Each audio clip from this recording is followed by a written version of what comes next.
General Nealon probably said it best. The team that makes the fewest mistakes will win. We did obviously not play to that standard on Saturday. Everybody in the building is disappointed. You can still sense it from the players today, the disappointment and hurt. And a lot of lessons for us to learn, and we better learn them quick.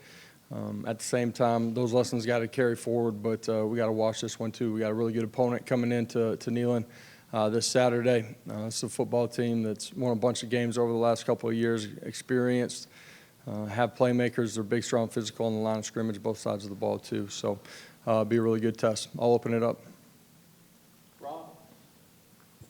Coach, you mentioned disappointment in the building from the players and staff. Do you think a large part of that stems from just knowing how many self-inflicted wounds there were, how many mistakes? Yeah, you look at offensively in particular. We total self-inflicted wounds. That can be penalties. That can be unforced errors. It can be communication. Our percentage is way too high. It was on Saturday, and it really was the week before too. And so, that's why you move the ball at times, but you don't have very many points. And we got to clean that up. You can't beat yourself. To the back, Sam, and then Adam. Is there anything that you can do in practice to help kind of prevent those self-inflicted wounds, especially the penalties, or is it kind of just a reset, refocus, and a focus on the discipline? Well, I do think you can't let one play affect another. That certainly happened during the course of the first half in particular. The communication things just, it can't transpire that way. And, that's us coaches being better. It's players being better. It's better up front. And at the end of the day, we got to find a solution to it. And, I told the players this today too. It's not the big things, and those are big things, don't get me wrong, but it's the subtle details in everything that we're doing. And, everybody can't take their turn of being off. And we got to become a unit that plays 11 together all of the time, defensively too, in particular in the first half. But we're fully capable. We need to take a step forward quickly. Just a couple questions on the Gerald Mincy situation. He didn't play on offense the other night. Was that punishment for the citation Thursday? Yeah, we just decided not to play him on the offensive side of the ball. And why did he play on special teams? We just made that decision. Will he be available to play on Saturday? Yeah, we got a long week here. We'll go through the week. Was Dylan Sampson available to play? He did not. He was. He's been a little bit nicked up, but he was available. Had plans of, having him in the rotation. And I think on both sides of the football, the flow of the game, in particular in the first half, probably we didn't rotate the way we anticipated going into the football game, and probably as much as we needed to, too. And how did you assess the offensive line when you went back and watched the tape? At the end of the day, just not as consistent as we need them to be. And that's really the entire offensive unit. I thought the wide receivers took a step in the right direction, from how they had performed the previous weeks. But collectively as a group, just not as consistent as you need to be to go on the road, to play a good team, and be able to move the football and ultimately score points. Like the self-inflicted wounds, that goes into how you're scoring in the red zone too. And it's not a game of unlimited opportunities. You got to maximize them. You can't put yourself in first and 20 and try to play ball. Yeah, defensively on third down, were they doing anything to cause you guys problems with shifts and movements? Was it bad communication? Was it just simple physical execution? I'm just talking about third down in general. They had a bunch of third and mediums and third and longs. They did early. We had him in some third and long situations too. And our games, he was able to get outside of the pocket where we don't keep a contain on it. We don't match things on the back end. Give up two routes on the sideline. When we're sitting in a hard corner, we should be all over that. So, a little bit of the run fits. Guys are not completely out of their gap, but their eyes are caught in the wrong spot for a split second. They're a step and a half behind, and you give up a vertical seam.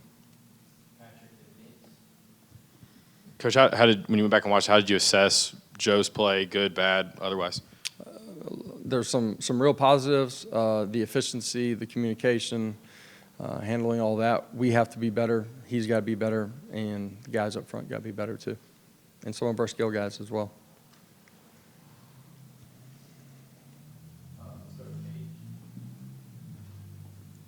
You mentioned that not everybody can have their turn to be off. When you look at the first 3 games, is the needle moving on kind of what the biggest issue is, or is it kind of the same few issues every game? The needle has moved on some of it.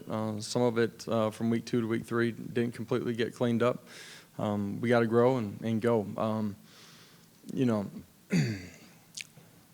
for our football team, and I said this, like, everybody sees the big picture stuff. The small details is where this game's got to be won and played, and we have to get better at that. Josh, how important is it to operate in your offense to be able to escape the pocket and throw off platform and sort of create plays from that quarterback position? Extended plays are a big part of any offense in today's game because of what you're facing up front, the pressure packages that you're inevitably going to see, the ability to move, make plays with your feet is a part of the game. That can be tucking it and running it. It can also be extending and making plays, you know, outside of the pocket where you're throwing the football down the field. Josh, I know you can't replicate crowd noise on the road in the SEC, but in practice throughout the week, what are some things you can do to try to prepare for that? We've done a lot of things. Need to ramp it up, I guess. And when I say I guess, meaning only intensify it. We got to be able to function better than we did. Part of that is the noise. Part of it's being able to reset from one play to the next. That's the hardest part to replicate during practice. Josh, I guess most of us who aren't football coaches probably look at a quarterback's play as, was this throw accurate, or did a guy hold on to the ball too long or something like that? But as someone who obviously designed the offense. We look at that too. Yeah, but in terms of like all the other stuff that y'all do look at, right, in terms of, you know, managing, administering the offense, where is Joe in that part of the game? He did some really good things the other night. You know, the pick, we can't just throw it up. He'd like to have that one back. Man, we got to be better in protection too in that situation. The decision making, where he's going with the football. I said it before the game. I'll say it after the game too. He was in the right spots. Accuracy, like wide receivers being exact in their routes. All those things got to continue to improve for us to be as efficient as we need to be.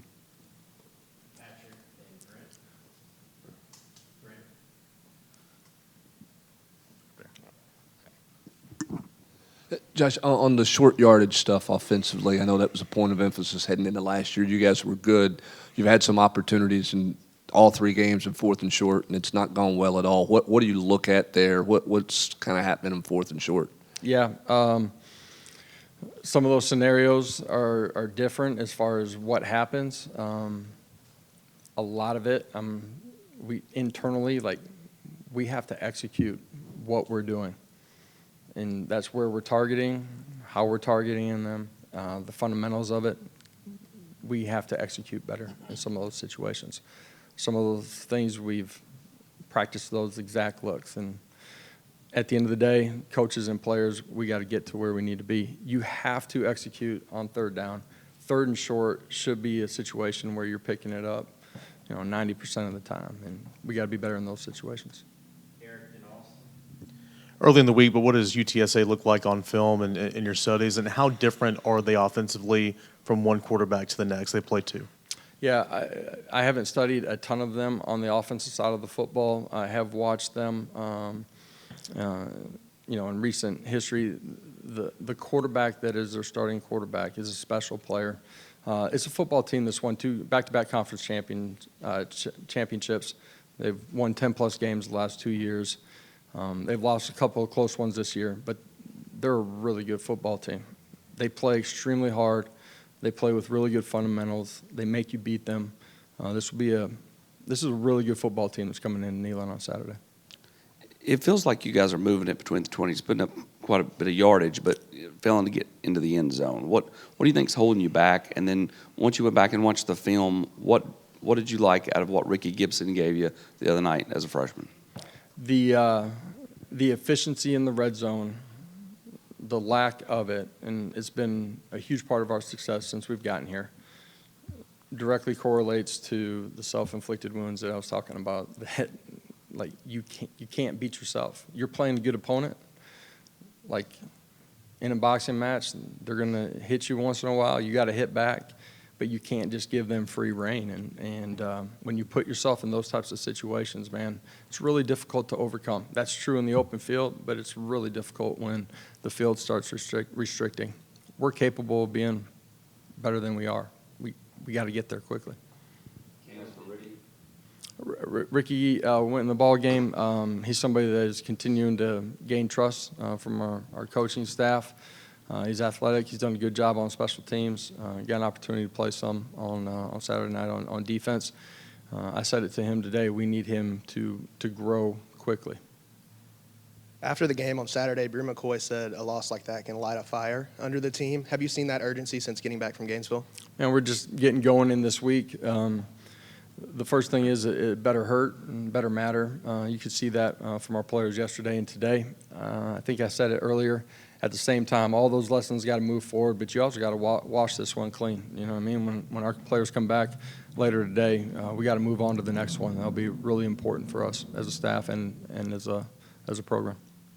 Josh, you had talked the first couple of weeks about liking the tackling on the defensive side of things. Safe to say Saturday was kind of a surprise, and when you went back and watched, what led to the tackling issues? Yeah, defensively, there were a couple times where we got out of our gap.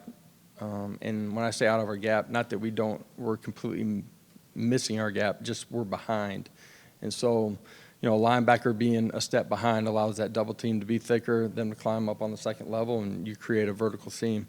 And when I talk about the game being played in margins, those are the subtle details that I'm talking about that happen on the defense side of the ball and the offensive side of the ball. It's not a complete wholesale change. We just have to be more efficient in what we're doing. The tackling issues, in particular in the first half, some poor fundamentals, and a couple times where the effort's not very good.